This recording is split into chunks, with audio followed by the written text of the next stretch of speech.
To know that this figure in stained overalls and with a worn cloth cap set at a jaunty angle atop a head of unruly curls was the 14th Earl Strathmollick of Strathmollick, Lord High Keeper of Dunoon Castle and Laird of 10,000 fertile acres in his native Dumfriesshire. I do trust that your experience at St. Monica's has not spoilt your taste for the adoption of young girls, eh? Well, I must confess it has given me pause, Jeeves. Am I wrong in thinking that all little girls are hard-bitten thugs of the worst description? Your definition is sadly near the truth, sir. But we must console ourselves with the thought that life without the blessings of children does have its compensations. No, Jeeves. No. I'm too young to give in to such cynicism. I'm an idealist, Jeeves. Very good, sir. My sister, Mrs. Schofield, is coming back from India soon. She's the one with the three little girls. I refuse to believe that my own kith and kin can be described as hard-bitten thugs. We Worcesters may have our faults, but hard-bitten thuggery has never been one of them. Well, sir... I can give up the flat and take a house for them all to come and live with us. Indeed, sir. I can be a proper uncle to them.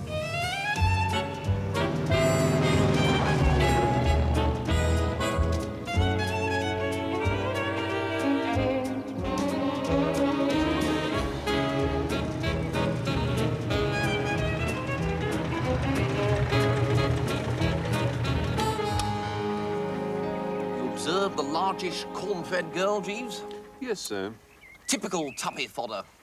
Even at this distance, one can tell that his ears are distinctly pinkish.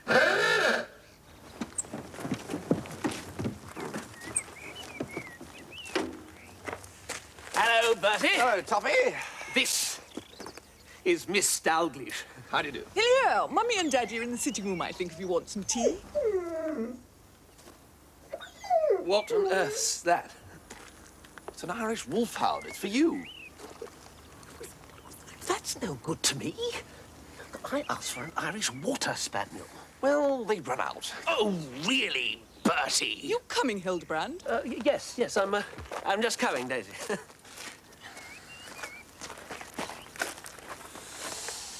Sinister, Jeeves. You noticed that the subject was looking like a stuffed frog? There is something Rainine in Mr. Glossop's aspect, sir, yes. Particularly about the eyes. Precisely, Jeeves. I think our fears are justified. The thing seems serious. Heard from Angela at all, Tuppy? No, I have not. And I have no wish to hear from a little blighter. Yeah. Angela's awfully fond of you, you know. Oh, is she indeed? Well, she's got a dash funny way of showing it. Yes, well, they do have, Tuppy. They don't like us. In passing, Elboy, what did you want with a water spaniel? I wanted to give it to Daisy. Look, Bertie, I might as well tell you. I'm in love at last. It's the real thing. Oh, how different she is, Bertie, from those hothouse, artificial London girls. I mean, would they stand all afternoon in the mud watching a rugger match? Would they know what to give an Alsatian for fits? I mean, would they tramp 10 miles a day across the fields and come back as fresh as paint? No. Well, why should they? You wouldn't understand, Bertie. Anyway, she set her heart on an Irish water spaniel. Dash nuisance you couldn't get one. Oh, give her your rugger boots. Oh, by the way, what did you want them for? I happen to be playing in a match tomorrow. Upper Bleaching versus Hockley cum Meston. Well, Daisy was rather keen that I help Upper Bleaching out. Yeah. So you'll be playing for Hockley. Very funny. No, it's not like an ordinary rugger match. In fact, it's not really rugby at all. Apart from anything else, they play in the middle of summer, and the two villages absolutely loathe each other. And the rules are a bit more, well, relaxed. Started long before rugby was invented. First game was played in Henry VIII's time, you know. Lasted from noon till sunset, and 7 players were killed. Killed? And 2 spectators. Oh, but it's not like that anymore, Daddy. 3 years since anybody actually died, isn't it? Yes, I know. Still, damn good fun, though. Hildebrand's going to be the hero of the village.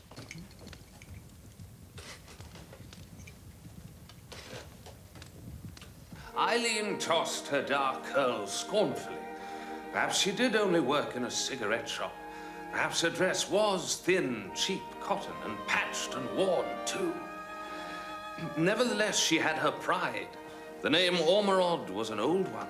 Since time immemorial, there had been Ormerods in Blackchester. What did she care for the Fazakalis with their fancy ways?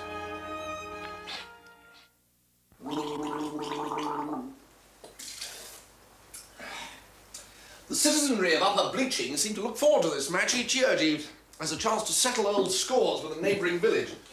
A common enough circumstance in the sporting world, sir? Yes, so we must act swiftly in order to save Tuppy. He refuses to do the sensible thing and slide out, because the girl will be watching the game, and he says it'll make him feel like a knight of old jousting under the eyes of his lady. It does sound like an acute case, sir. Yes, so we must employ guile. You'll go to London first thing in the morning, Jeeves, and send a telegram, signed Angela, which will read as follows. What would a girl say, Jeeves, who, having had a row with the bird she was engaged to because he said that she looked like a raccoon in her new hat, wanted to extend the olive branch?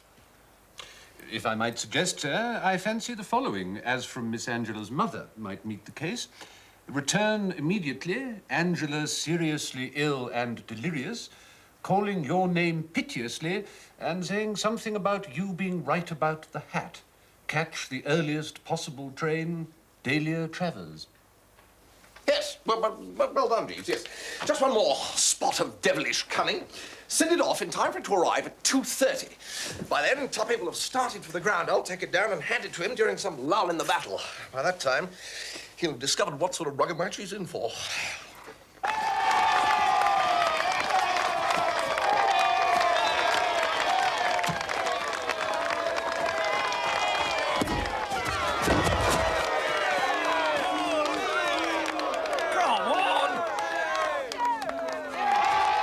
Good luck, Hildebrand! I'm doing it for you, Daisy!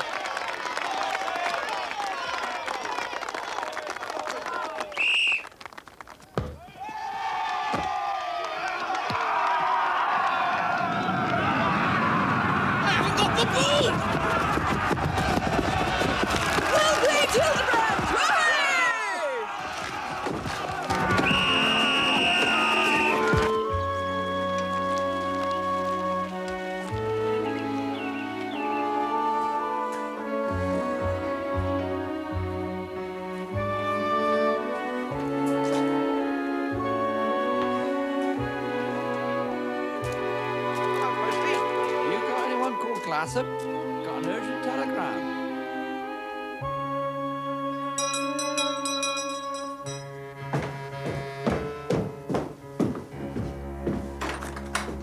Oh, afternoon, sir. Telegram for Glossop. Yes, thank you. I'll take it.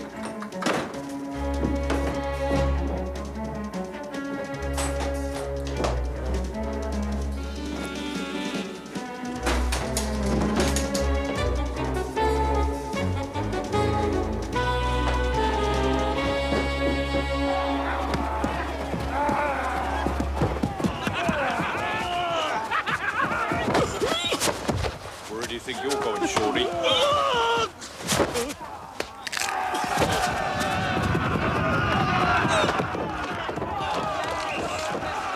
Mr. Glossop's awfully brave, isn't he? He's a damn fool.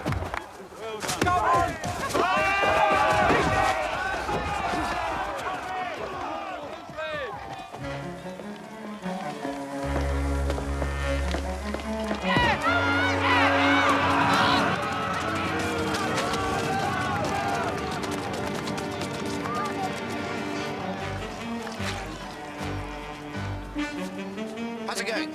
Quiet match so far.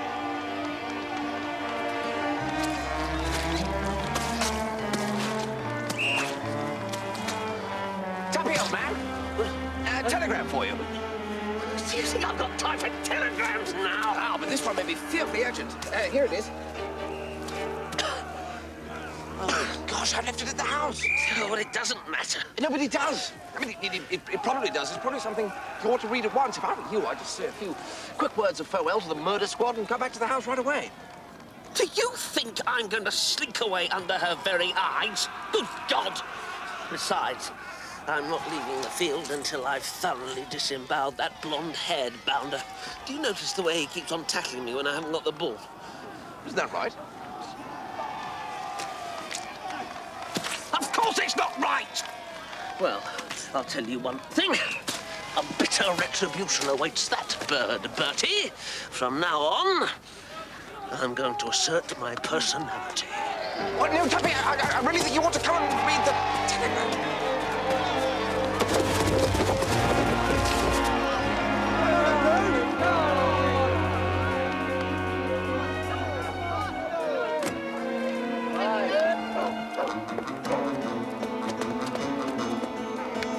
Come on, Hildebrand!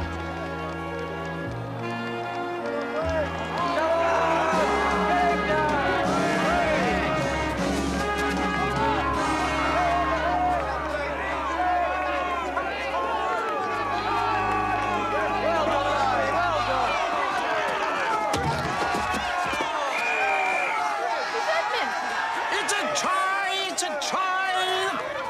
Scored! I jolly well scored!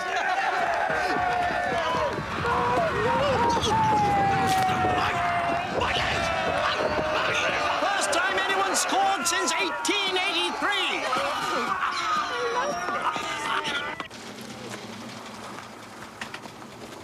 Bertie! Hello, Bingo. What are you doing here? Constable. Bertie, you've got to come back to London with me. Why? You've got to have lunch with my uncle tomorrow. Why should I have lunch with your uncle? Because he wants you to. Me? Doesn't know I exist. Oh, yes, he does. I've told him about you. Oh, what have you told him? Oh, various things. Where's Daisy? She's not here, old chap. I had to go to London. I'll tell her you were asking. Well played, by the by. What did she go to London for? Well, she got this message. Jeeves, you're back. Yes, sir. I arrived shortly after the second half, well in time to see Mr. Glossop score his try. Try? Oh, my gosh, Jeeves, that means we've failed. Miss Dalgleish will be all over him, calling him a hero. I doubt that, sir. Really, Jeeves? I say, Jeeves, that wheeze of yours of reading to my uncle was an absolute corker. Thank you, sir. Excuse me. Tuppy, what happened? I've broken my leg, that's what's happened. And she wasn't even there. Hello, Tuppy. Haven't seen you for ages. I've met this most wonderful girl, Tuppy. Mabel, her name is. I mean, you wouldn't believe how beautiful she is. I sweat myself to the bone for her sake. I allow a mob of homicidal lunatics to kick me in the ribs and stroll about all over my face. And what do I find? She hasn't even bothered to stay to the end of the game. Mabel's very fond of football. Oh, no. She gets a message from someone in London who tells her he's got an Irish water spaniel for sale. So, of course, up she pops in her car, leaving me flat. Mabel's brother plays for Woolwich Arsenal, as a matter of fact. Oh, thank you, Jeeves. Might I inquire, sir, are we proposing to return to the metropolis tomorrow? Yes, I think so. Any particular reason? I have an appointment tomorrow afternoon that I'm anxious not to miss, sir. It was you, wasn't it, Jeeves? Sir? Who told Miss, what's her belly name, about the alleged water spaniel? Yes, sir. Yes, I thought I detected the touch. You knew she'd go buzzing up to London and miss the game? Yes, sir. Yes, and you knew how Tuppy would react. If there's one thing that gives a jousting knight the pip, it's having his audience walk out on him. Very true, sir.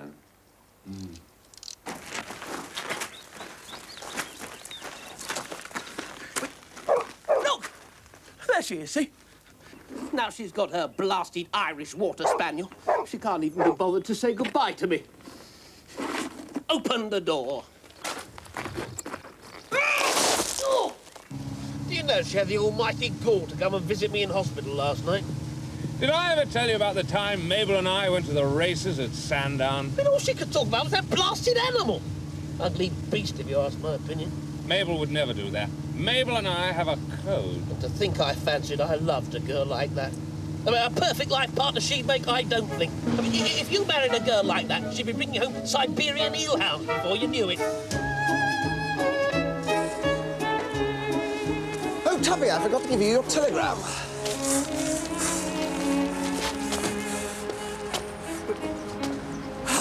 What a wonderful girl she is. Who's that, Tuppy? Well, Angela, of course. Oh, really? Oh, she understands me, Bertie. Understands me like no other girl in the world.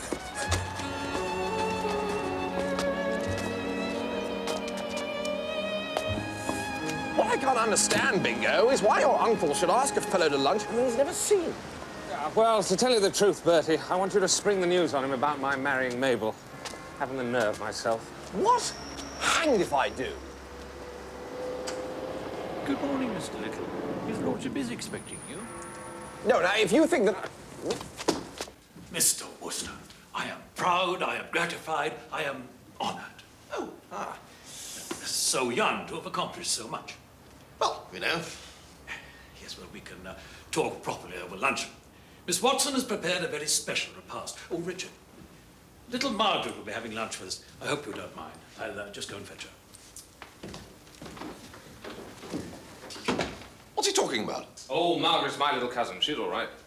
No, I mean about me having accomplished something or other. I haven't accomplished anything. Have I? The fact is, Bertie, I know you won't mind. I told him you were the author of those books I've been reading to him. What? I said Rosie M. Banks was your pen name. He'll listen to you now, absolutely hang on your words. But pitch it strong, Bertie, and keep steadily before you the fact that my allowance must be raised. What amazes me, Mr. Worcester, is that a man so young as you should be able to plumb human nature so surely to its depths. To play with so unerring a hand upon the quivering heartstrings of your reader.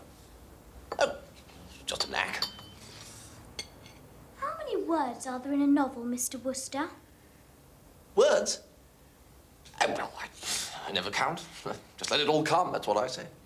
Well, how many are there on a page? On a page? 20 or 30. I mean, it depends on the page. About 200. About 1,000, more or less. I mean, on a single page, you mean? Yes, about 10,000. I mean, that would be one of the bigger pages. You got a book handy? It's not important, Mr. Worcester. What is important, Margaret, is Mr. Worcester's splendid defiance of the outworn fetishes of a purblind social system. In the magnificent words of Lord Latchmore in Only a Factory Girl, be her origins ne'er so humble, a good woman is equal to the finest lady on earth. Ah, so you think it's all right for a chap in what you might call a certain social position to marry a girl of what you might call the lower classes? Oh, assuredly, Mr. Worcester. Bingo wants to marry a waitress. Richard, I honor you. You don't object? On the contrary. Well, I hope you don't think I'm butting in here, but his allowance and all that, he was rather hoping that you might see your way clear to jerking up the total a bit. Oh, I fear that can hardly be managed. It would not be fair to my wife. But you're not married, Uncle. Not yet, but I intend to enter that holy state almost immediately. Under the influence of Mr. Worcester's splendid books, I have persuaded Miss Watson, the lady who for so many years has cooked so wonderfully for me, to accept my hand in marriage.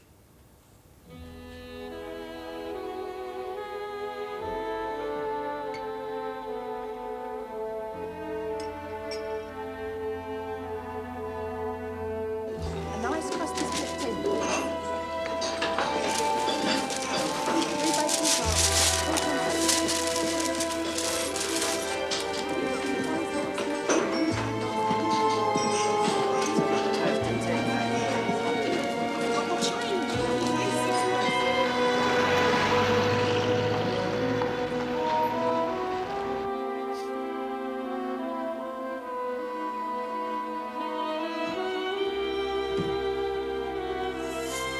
You know what, Jeeves?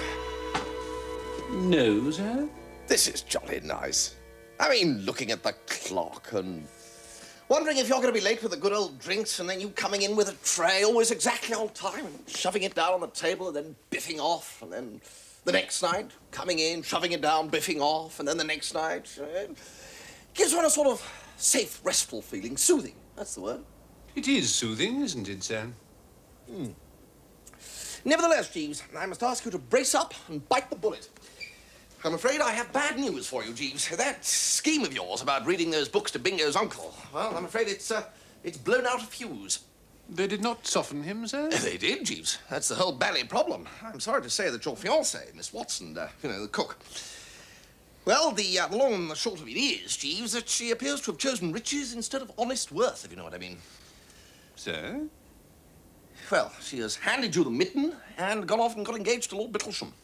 Indeed, sir. Well, you don't seem very upset, Jeeves. To tell the truth, sir, I was not wholly averse to the severance of my relations with Miss Watson. I respect Miss Watson exceedingly, but I've seen for some time that she and I were not suited. Now, the other young person with whom I have an understanding